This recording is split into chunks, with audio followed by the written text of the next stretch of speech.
పాత రూపం కవితలా ఉందన్న కాంగ్రెస్, ఇప్పుడు కొత్త రూపం రేవంత్ సతీమణిలా ఉందన్న బీఆర్ఎస్. ఇప్పటికే నేను చెప్పుకొచ్చిన.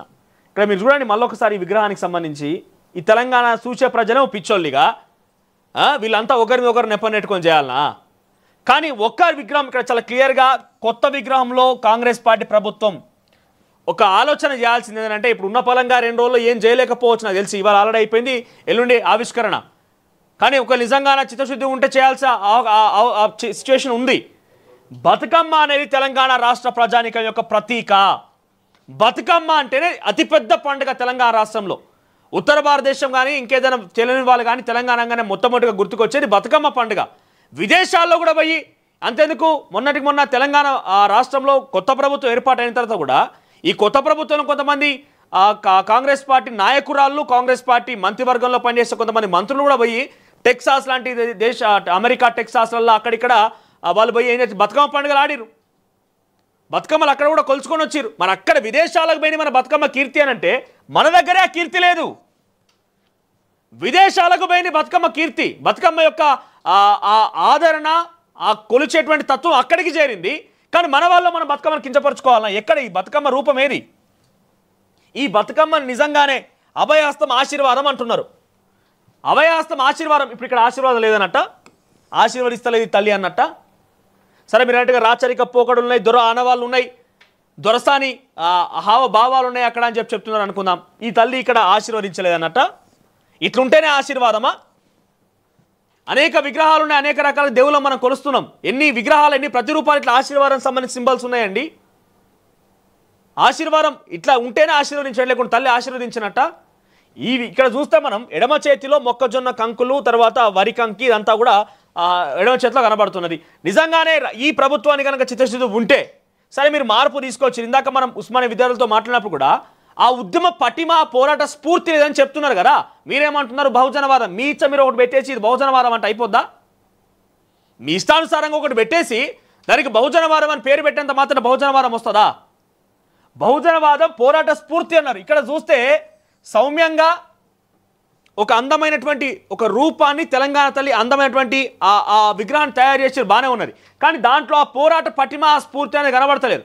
అంతేగా మనం విగ్రహాలు చూస్తూ ఉంటాం, ఝాన్సీ లక్ష్మీబాయి ఇలాంటి విగ్రహాలు చూస్తూ ఉంటే ఆ గుర్రపు స్వారీ ఒక్కసారి ఆ కత్తి పట్టిన విధానం చూస్తుంటే డెఫినెట్గా ఆ గూస్ బంప్స్ ఆ నేచర్ కనబడుతుంది, పాజిటివిటీ కనబడుతుంది అందులో. కానీ ఇక్కడ ఎక్కడ పాజిటివిటీ కనబడతలేదు. ఎందుకు అంత ఈజీ యాక్సెప్టెన్స్ తెలంగాణ సమాజం చేయలేకపోతున్నది? బతుకమ్మ అనే ప్రతీక ఆ రూపం అనేది ఇక్కడ కనిపించలేదు కాబట్టి చాలామంది తెలంగాణ వాదులు కూడా వ్యతిరేకిస్తున్నారు. ఇంకా ఇదంతా ఒకవైపు కొనసాగుతుండగానే వీళ్ళు బీఆర్ఎస్ వాళ్ళు అది సీఎం సతీమణి విగ్రహంలా ఉన్నది, లేకపోతే ఆమె పోలికలతో పోలి ఉన్నది, ఇంకోవైపు కాంగ్రెస్ వెళ్ళేమో అది కవిత పోలికల్ని పోలి ఉన్నది. అసలు మీరెవరు నాకు అర్థం కాదు. మీరెవరు? మీరు ఆదా మీరే అంతమా? తెలంగాణ మీరే మొదలుపెట్టిన, మీకన్నా ముందు మొదలుపెట్టిన లేదా తెలంగాణ రాష్ట్రానికి ఏర్పాటు కోసం మీరు ఏదో ప్రభుత్వం ఒకసారి వచ్చారు, ఇప్పటికి మీ రాజ్యం ఉంటుందా? లేకుంటే మీరే ముఖ్యమంత్రిగా సర్వం మీకు రాసిచ్చిరా, తెలంగాణ పట్ట వేసి ఇచ్చిరా మొత్తం మీకే ముఖ్యమంత్రి అనేది? ఏంది ఈ మాటలేంది? ఇది ఎంత దుర్మార్గం అంటే నిజంగా తెలంగాణ ప్రజానీకంలో కూడా ఒక డెఫినెట్గా తప్పుడు సంకేతం వెళ్తుంది. ఎవరు ముఖ్యమంత్రి అయితే వాళ్ళ రూపాలు, వాళ్ళకి సంబంధించిన పోలికలు ఉన్నాయనంటే ఏంది సమాధానం దీనికి? ఇక్కడ దీనికి ఎగ్జాంపుల్గా ఫోటోలు కూడా, ఇవన్నీ సోషల్ మీడియాలో వచ్చినటువంటి ఫోటోలు. ఇక్కడ చూడండి, సీఎం సతీమణికి సంబంధించి ఆ బొట్టు, ఆ చెవుదుద్దులు, అవన్నీ కూడా మెడలో హారం అంతా కూడా ఆమె పోలికలతో ఉన్నదని చెప్పి బీఆర్ఎస్ పార్టీ ప్రచారం చేస్తుంటే, మరోవైపుగా కవిత వేషంలో ఉన్నటువంటి ఇక్కడ ఫోటో ఒకటి ఎర్రని చీర కట్టుకొని మెడలో హారము, బంగారు ఆభరణాలతోని ఈ రకంగా పోలిక ఉన్నదని ఇంకొకరా? విగ్రహాల దగ్గర కూడా గినే ముచ్చట్నా? ఎంత దుర్మార్గం ఇది! కానీ కాంగ్రెస్ పార్టీ ప్రభుత్వం అయితే తెలంగాణ వాదులందరి యొక్క చర్చ, తెలంగాణ సమాజం మాట్లాడుకుంటున్న అంశం అంటే బతుకమ్మ సంబంధించిన ఎక్కడ ఆ రూపాన్ని కానీ లేకుంటే బతుకమ్మకు సంబంధించిన నమూనాని కూడా ఇక్కడ పొందుపరచకపోవడం అనేది తెలంగాణ యావత్ సమాజం కూడా కాంగ్రెస్ పార్టీ ప్రభుత్వాన్ని వేలెత్తి చూపుతున్నది. ఇది మీరు ఆవిష్కరించవచ్చు ఉన్నపలంగా, ఎన్ని నిర్బంధాలు లేకుంటే ఎన్నో రకాలుగా చేసి ఆవిష్కరించవచ్చు. ముందస్తుగానే హెచ్చరిక ఇచ్చినట్టుగానే మీరు ఏం చెప్తున్నారు?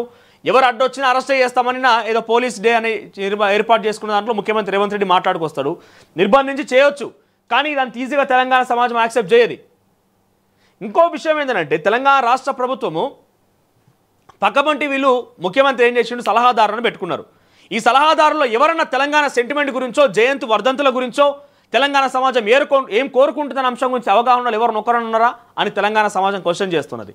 అంబేద్కర్ విగ్రహం 125 అడుగుల విగ్రహం, భారీ విగ్రహాన్ని ఏర్పాటు చేసుకుని కోటాను కోట్లు ఖర్చు పెట్టుకున్నారు. అది కేసీఆర్ హయాం నిర్మించి ఉండొచ్చు, ఏదైనా జరిగి ఉండొచ్చు. కానీ అంబేద్కర్ వర్ధంతి వచ్చిందనంటే చిన్న పూలమాలను నోచుకోలేడా విగ్రహానికి?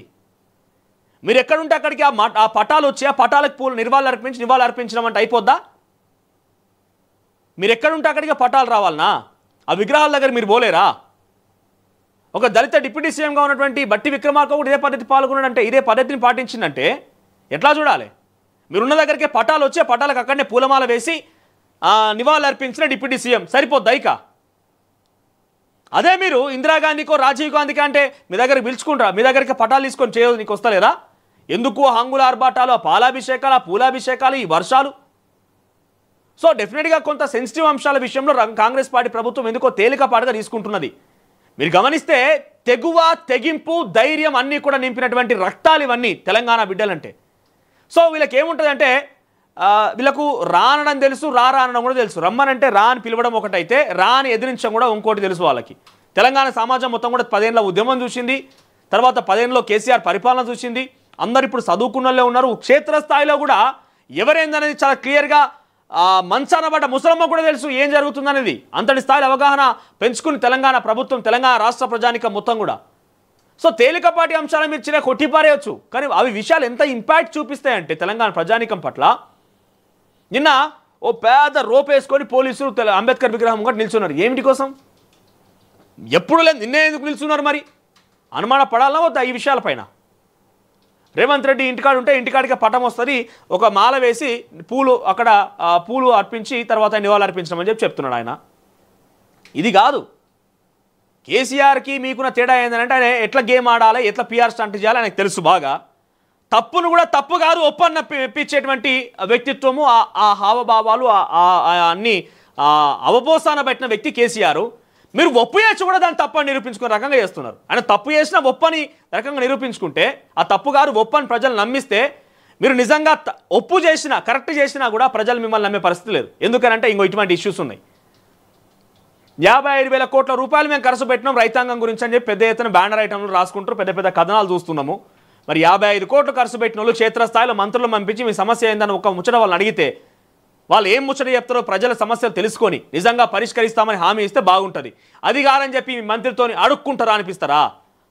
ఆయన ఏం మాట మాట్లాడి అడుక్కుంటారా అని క్వశ్చన్ చేస్తున్నాడు. ఎవరు అడుక్కోవాలి? తెలంగాణ రైతాంగం అడుక్కోవాలనా?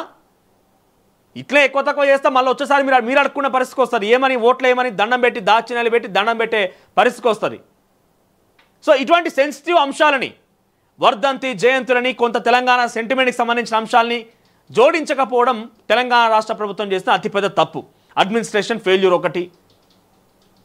ఇక ఆయన పక్కన ఉన్న దాంట్లో కోర్ టీం, మనం కేసీఆర్ని గమనిస్తే కేసీఆర్ చుట్టూ టీం ఏంటంటే కేసీఆర్ చుట్టూ టీం ఉంటే ఉండొచ్చు, కానీ he is the final decision maker. కానీ ఇక్కడ రేవంత్ రెడ్డి చుట్టూ ఏమైంది? రేవంత్ రెడ్డి చుట్టూ నేను పేరు చెప్పదలుచుకోలేదు, కొంతమంది ఉన్నారు.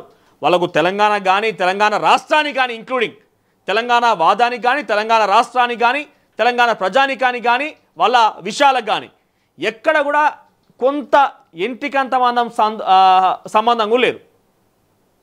అటువంటి వ్యక్తులైన కోర్టుల్లో మొత్తం ఉండి మిస్గైడ్ చేస్తున్నారా, లేకపోతే వాళ్ళు ఆయనకు సలహాలు ఇస్తలేరా? కానీ వాళ్ళు ఇచ్చే సలహాలు ఏందో, ఆయన పాటించే పరిస్థితి అర్థం కాని పరిస్థితి నెలకొన్నది. ఇటువంటి సమస్యలు అనేకంగా ఉన్నాయి. సో ఇక్కడ విగ్రహానికి సంబంధించి ఒక విషయం, మనం పెద్ద ఎత్తున రాజకీయ రగడ కొనసాగుతుంది కాబట్టి ఇక్కడ ఆ పోరాట పటిమ, ఆ పోరాట స్ఫూర్తి మీరు పిడికిలు పెట్టినా అంటున్నారు. ఎక్కడ పెట్టారు పిడికిలి? ఈ పీఠం కింద పిడికిలు పెట్టారు. అది దేనికి ఉపయోగం? ఏం చేయమంటారు? పీఠం కింద పిడికిలు పెట్టిందని దేని ఏమంటారు? దానికి అర్థమైంది. సో తెలంగాణ తల్లి, తెలంగాణకు సంబంధించి ఈ విగ్రహం ఏదైతే ఉన్నదో దాంట్లో బతుకమ్మకు సంబంధించి ఒకటి ఇంక్లూడ్ చేయాల్సింది, ఈ చేతిలో బతుకమ్మ పట్టే పోస్టర్ని ఒకటి ఇంక్లూడ్ చేయాల్సింది. ఆ తర్వాత కొంత ఆ పోరాట పటిమ అనేది కనిపించే విధంగా ఈ నడుం కట్టులో కూడా ఇందాక వాళ్ళు చెప్పినట్టుగా చాకలైలమ్మ గోసి కట్టి మనం ఆ విగ్రహాలు చూస్తూ ఉంటాం. సో ఇక్కడ చూస్తే ఆ పద్ధతి ఏం కనబడుతుంది, అంత ఈజీగా ఆ యాక్సెప్టెన్స్ చేయలేకపోతున్నాము తెలంగాణ సమాజం అనే రకంగా ఉన్నది. నడుం బిగించి ఏమంటారు, నడుం కట్టు అయితే కనబడుతున్నది ఒకటి. సో అంత ఈజీ యాక్సెప్టెన్స్ ఉండకపోవచ్చు. సో చూసే వ్యూవర్స్గా తెలంగాణ తల్లి విగ్రహం ఈ నమూనా పైన, ఇక్కడ కనిపించే ఈ నమూనా పైన మీ అభిప్రాయం ఏంటి? మీరు ఏం చేంజెస్ కోరుకుంటారు? మీరు యాక్సెప్ట్ చేస్తున్నారా లేదా? మీ యొక్క అభిప్రాయాన్ని కామెంట్ చేయండి. ఇక పక్కనే చూస్తే బావర్చిలో టాబ్లెట్ బిర్యానీ, కల్తీ పదార్థాల్లో వడ్డిస్తున్న రెస్టారెంట్లు సిగరెట్ పీకలు బొద్దింకలతో కస్టమర్లకు షాక్. హైదరాబాద్లో ప్రతిదీ కల్తీ అయిపోయింది. అల్లం క్వింటాలకు క్వింటాలే కల్తీ.